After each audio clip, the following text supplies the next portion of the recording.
L'école de Pikine 23 connaît une ambiance de retrouvailles. C'est la rentrée dans la cour animée, des élèves joyeux et quelques parents soucieux de retrouver la bonne salle. Dans une classe du cours moyen, les choses sérieuses ont commencé par une leçon de vie dans l'air du temps. On a présenté une leçon sur la maladie d'Ebola pour tout simplement sensibiliser nos élèves. Une leçon bien particulière qui s'impose compte tenu du contexte d'une épidémie à vaste échelle. Le ciblage des écoliers se justifie.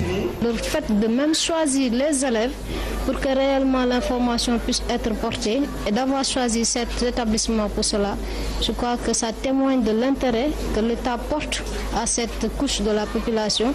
Définition, symptômes, conduite à tenir et prévention, tout a été expliqué dans une démarche pédagogique active. Les élèves savent ce que l'on attend d'eux. J'aurai à sensibiliser tous mes camarades de classe et par rapport à tout le quartier de se méfier bien de cette maladie.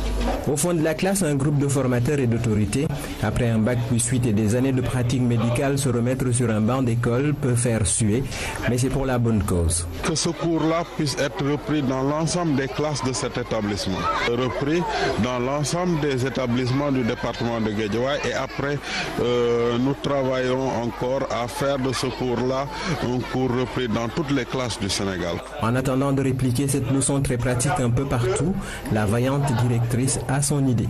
Dans chaque classe, il y aura des affiches et à chaque fois, quand le matin, le maître fera la première chose à faire, c'est le rappel.